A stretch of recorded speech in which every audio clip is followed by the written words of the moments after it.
When consciousness returned to Adam, he awoke to a world awash in neon lights.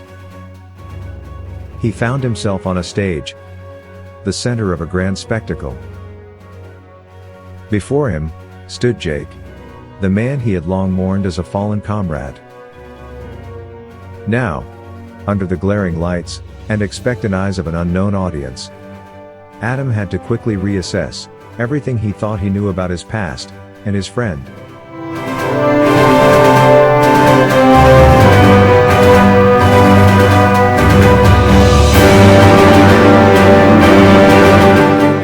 Jake now stood revealed not as a captive, but as a fellow performer, an actor, in this elaborate charade, designed to entertain the elite guests. The shock of seeing his friend alive, and part of this elaborate setup, sent a jolt through him, almost as disorienting as the electric shocks he had endured.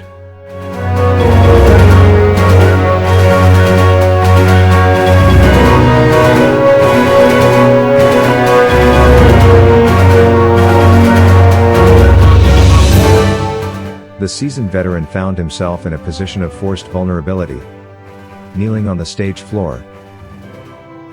His ankles were shackled together and securely fastened to a sturdy iron ring, pushing his legs and knees to spread wide apart.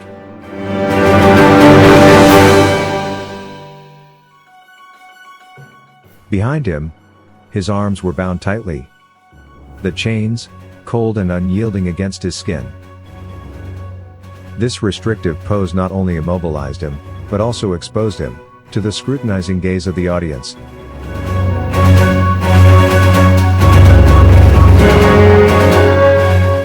The chains did more than bind his wrists tightly. They also looped around his thick neck, tilting his head back and forcing his face up towards the blinding lights above.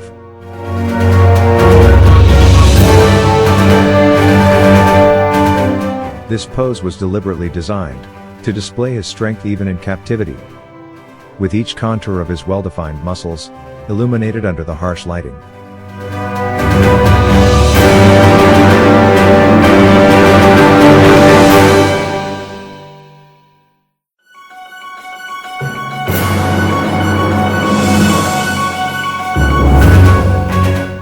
Adam was back in a t-shirt from his Special Forces training uniform that undoubtedly came from Jake. However, the garment was thoroughly soaked, clinging tightly to his skin and failing to cover his well-defined torso adequately. The wet fabric served as a prop, transforming into a visual element of the stage play, accentuating his muscular build and amplifying the dark, voyeuristic emotions of the onlookers. But what unsettled Adam was the discovery that his only sports underwear, worn during his previous workout, was gone, leaving him exposed beneath the wet t-shirt. The fabric hung minimally over his lower half, providing scant coverage and starkly enhancing his vulnerability. This revelation added another layer of humiliation to his predicament, forcing him to confront the extent of manipulation by his captors.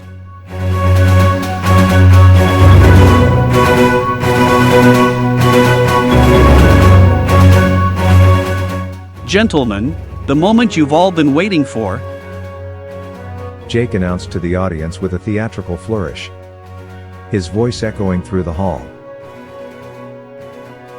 Here before you is the finest specimen from the elite special forces, just as I promised. Prepare yourselves to witness the epitome of strength and endurance, a true display of raw masculinity.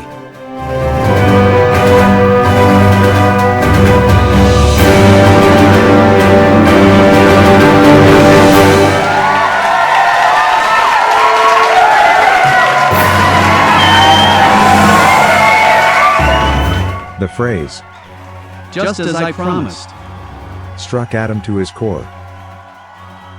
Those words, heavy with meaning and dark implication, suggested a premeditated betrayal, far more profound than he had imagined. This revelation meant that Jake had been deeply involved in orchestrating this grim spectacle from the very beginning. The thought forced him to grapple with the painful realization that his comrade had been complicit all along, intricately planning his entry into this den of exploitation, while cloaked in the guise of camaraderie.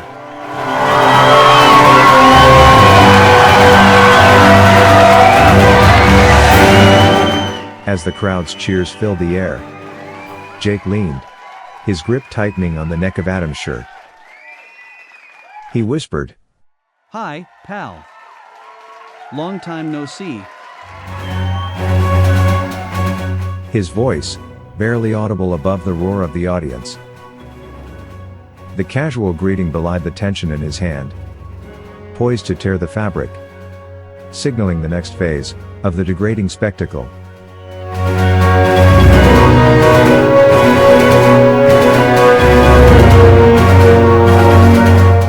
While feigning difficulty in tearing the shirt, Jake uttered a short sentence that cut through the surrounding noise.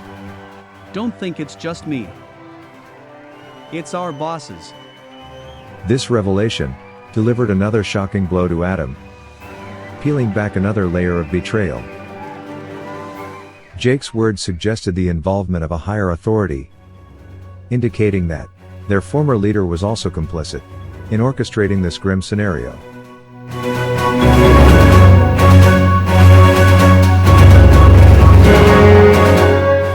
With a sudden surge of force, Jake tore Adam's shirt from the neck down to half chest level, exposing his torso as he continued his calculated speech, skillfully blending truth with manipulation. "Your action devastated them," he claimed, suggesting that Adam's decision to leave the Special Forces profoundly impacted the unit's reputation. According to Jake, his departure as the unit's revered hero had influenced many others to follow his lead, leading to the decline of what had once been a legendary team.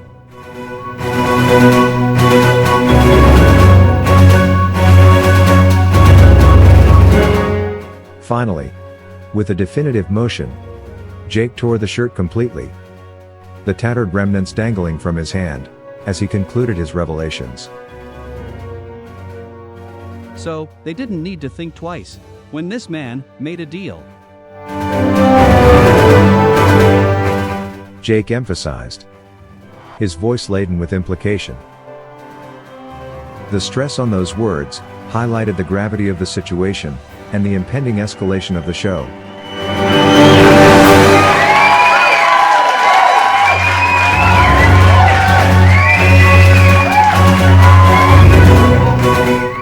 With his last piece of coverage viciously torn away, Adam's torso was now fully exposed, his skin glistening under the harsh stage lights. This visual was designed to amplify the dramatic effect for the audience, underscoring his isolation and the complete loss of privacy and control. The spectacle left him not only physically bare, but also emotionally exposed, as every eye in the room focused intently on him.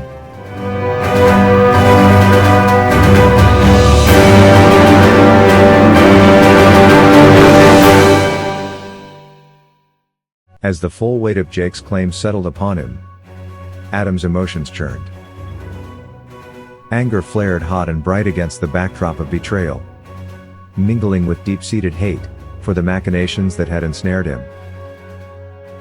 Yet, beneath these turbulent feelings, a fierce determination to fight surged through his veins, his mind beginning to race with plans, not just for survival, but for retribution and escape.